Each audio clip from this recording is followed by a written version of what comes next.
नमस्कार दोस्तों, आज तारीख है 17 दिसंबर 2025 और हम लेकर आए हैं आज के सबसे महत्वपूर्ण करंट अफेयर्स का संपूर्ण विश्लेषण। आज का सेशन आपके लिए बहुत खास होने वाला है। आज हम न केवल खबरों को जानेंगे बल्कि उनसे जुड़े स्टैटिक जीके को भी गहराई से समझेंगे। चलिए सबसे पहले नजर डालते हैं आज की सुर्खियों पर। प्रेस क्लब ऑफ इंडिया के इतिहास में बड़ा बदलाव, संगीता बरुआ पिसारोटी बनी पहली महिला अध्यक्ष। पर्यावरण के क्षेत्र में बड़ी खबर, छत्तीसगढ़ को मिला अपना पहला और भारत का 96वां रामसर स्थल, कोपरा जलाशय। मनोरंजन जगत से फिल्म फेयर ओटीटी अवार्ड में ब्लैक वारंट ने बारी बाजी, जीता सर्वश्रेष्ठ सीरीज का पुरस्कार। इंफ्रास्ट्रक्चर, मध्य प्रदेश में NH45 पर बन रही है भारत की पहली वन्यजीव सुरक्षित सड़क। और खेल जगत से रूपा बयोर ने विश्व ताइक्वांडो में रैंकिंग में टॉप 10 में जगह बनाकर इतिहास रचा। इसके अलावा कई महत्वपूर्ण नियुक्तियों और स्टैटिक जीके पर भी हम विस्तार से चर्चा करेंगे। तो चलिए शुरू करते हैं विस्तार से। आज की पहली और सबसे बड़ी खबर पर्यावरण और पारिस्थितिकी से है। केंद्र सरकार ने छत्तीसगढ़ के लिए एक बड़ी घोषणा की है। छत्तीसगढ़ के बिलासपुर जिले में स्थित कोपरा जलाशय को राज्य का पहला रामसर स्थल घोषित किया गया है। यह परीक्षा के लिहाज से बहुत महत्वपूर्ण है क्योंकि इसके साथ ही अब भारत में कुल रामसर स्थलों की संख्या बढ़कर 96 हो गई है। यह कदम छत्तीसगढ़ सरकार के अंजोर विजन 2047 का हिस्सा है, जिसका लक्ष्य 2030 तक राज्य की 20 आर्द्रभूमियों को रामसर का दर्जा दिलाना है। कोपरा जलाशय न केवल जन संरक्षण के लिए बल्कि पक्षियों की कई प्रजातियों के लिए भी एक महत्वपूर्ण आवास है। अब क्योंकि हमने रामसर स्थल की बात की है तो इससे जुड़ा स्टैटिक जीके जानना बहुत जरूरी है। अक्सर परीक्षाओं में पूछा जाता है कि आखिर रामसर है क्या।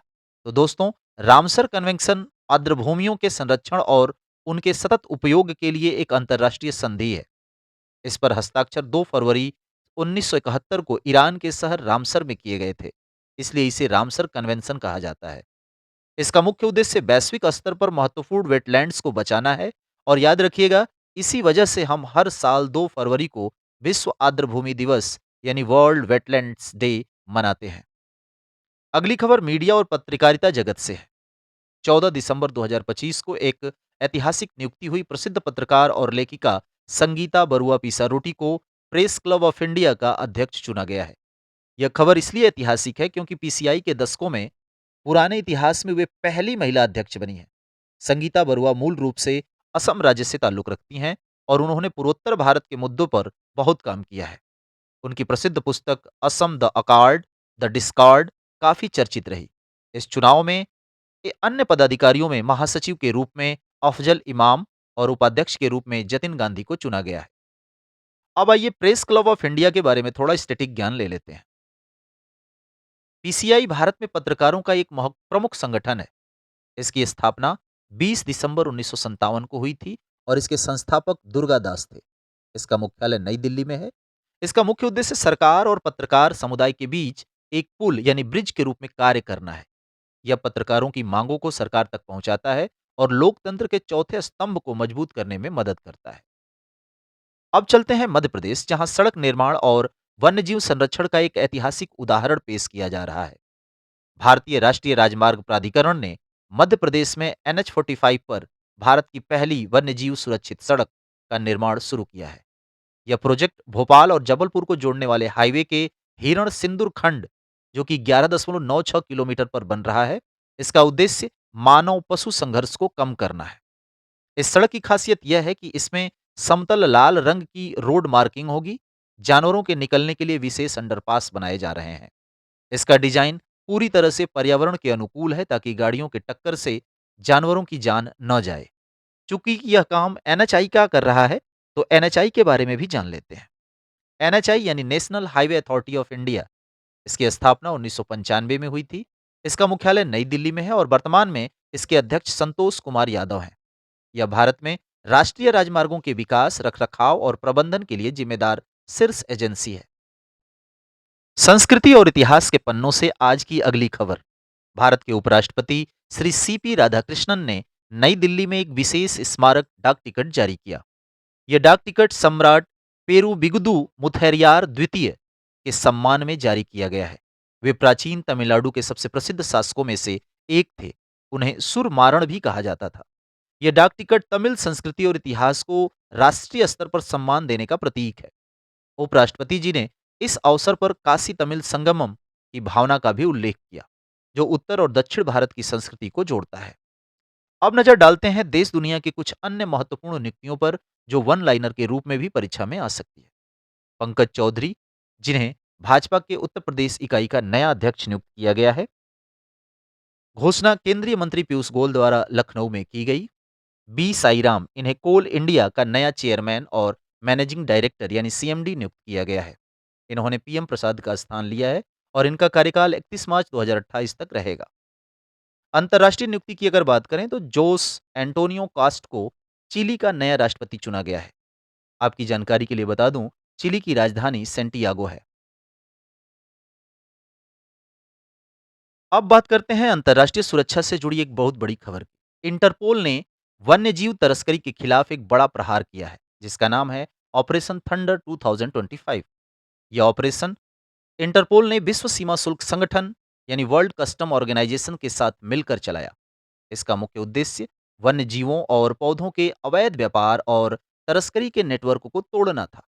आप इसकी गंभीरता का अंदाजा इस बात से लगा सकते हैं कि यह ऑपरेशन 134 देशों में एक साथ चलाया गया, जिसके तहत 3000 से अधिक अवैध पशु, पौधे और प्रतिबंधित वस्तुओं को जब्त किया गया है। यह पर्यावरण संरक्षण की दिशा में एक बहुत बड़ा कदम है।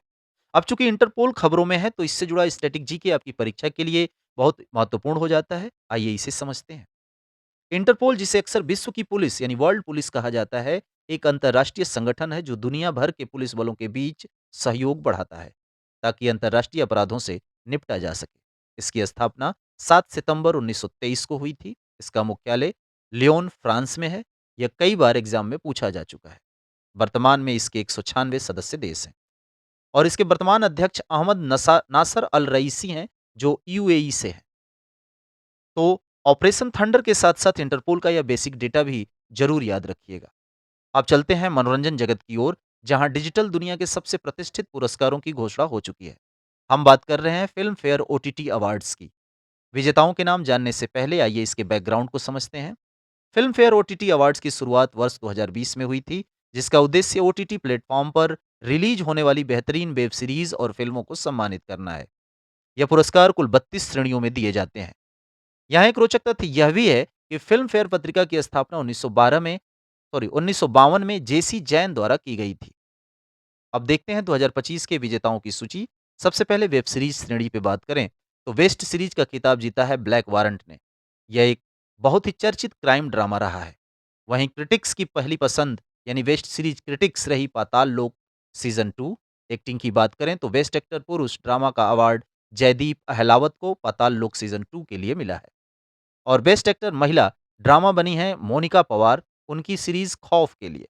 और बेस्ट डायरेक्टर चुने गए हैं नागेश कुकुनूर, उनकी series the hunt the Rajiv Gandhi assassination assassination case के लिए।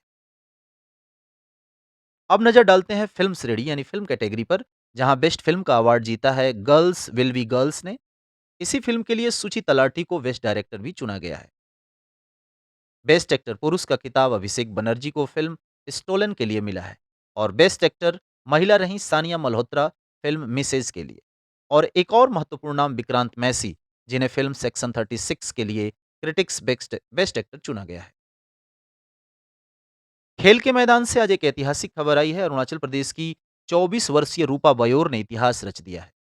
वे विश्व ताइक्वांडो रैंकिंग में टॉप 10 में शामिल होने वाली पहली भारतीय खिलाड़ी बन गई हैं। उन्होंने नवीनतम रैंकिंग में 8वां स्थान हासिल किया है। यह न केवल अरुणाचल प्रदेश बल्कि पूरे भारत के लिए गर्व का क्षण है। अब बात करते हैं राज्यों की दो महत्वपूर्ण पहलों की। सबसे पहले महाराष्ट्र। यहाँ मुंबई में मुख्यमंत्री देवेंद्र फडणवीस के नेतृत्व में प्रोजेक्ट महादेव का शुभारंभ किया गया। यह खेल से संबंधित एक प्रोजेक्ट है, लेकिन इसकी सबसे खास बात यह थी कि इसका उद्घाटन वैश्विक फुटबॉल आइकॉन लियोनेल मेसी की उपस्थिति में किया गया। मेसी का भारत आना अपने आप में एक बड़ी घटना है। दूसरी खबर उत्तराखंड से है। यहाँ मुख्यमंत्री पुष्कर सिंह धामी ने देहरादून में मेरी योजना पोर्टल लॉन्च किया। इसका उद्देश्य बहुत ही जनहितैषी है। नागरिकों को केंद्र और राज्य सरकार की सभी कल्याणकारी योजनाओं की जानकारी अब एक ही मंच पर आसानी से मिल सकेगी। दिसंबर का महीना ऐतिहासिक और सामाजिक दृष्टि से बहुत महत्वपूर्ण है। सबसे पहले 16 दिसंबर को हमने विजय दिवस मनाया। यह दिन 1971 के भारत पाक युद्ध में पाकिस्तान पर भारत की ऐतिहासिक जीत के उपलक्ष्य में मनाया जाता है। 2025 में इस जीत की 54वीं वर्षगांठ मनाई गई है। इसके बाद 18 दिसंबर को अंतर्राष्ट्रीय प्रवासी दिवस, इससे अंतर्राष्ट्रीय प्रवासन संगठन द्वारा मनाया जाता है। इसका उद्देश्य प्रवासियों के अधिकारों की रक्षा करना है। 2025 के लिए इसकी थीम है migrate story, cultures culturals and development.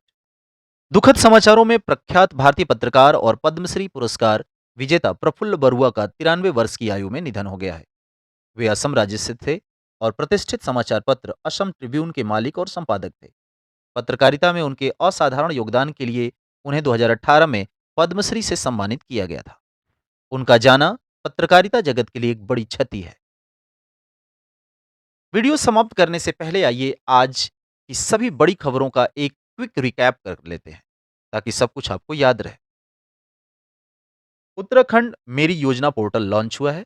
PCI यानी संगीता बरुआ पिसारोटी पहली महिला अध्यक्ष बनी है। छत्तीसगढ़ में कोपरा जलाशय राज्य का पहला रामसर स्थल घोषित हुआ है। खेल की बात करें तो प्रोजेक्ट महादेव महाराष्ट्र में लॉन्च हुआ और रूपा बयोर ताइक्वांडो रैंकिंग में 8वें स्थान पर पहुंची।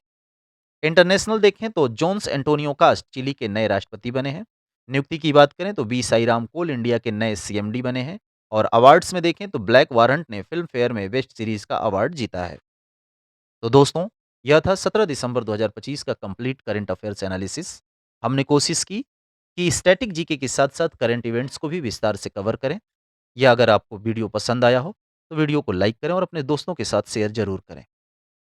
आज का सवाल आपके लिए कमेंट बॉक्स में, इंटरपोल का मुख्यालय हेडक्वार्टर किस देश में है? इसका जवाब नीचे कमेंट्स में जरूर लिखें। मिलते हैं कल नई खबरों और नए जोश के साथ। तब तक के लिए पढ़ते रहिए और आगे बढ़ते रहिए। जय हिंद, जय भारत। ऐसे ही लेटेस्ट अपडेट के लिए चैनल को सब्सक्राइब अवश्य करें। धन्यवाद।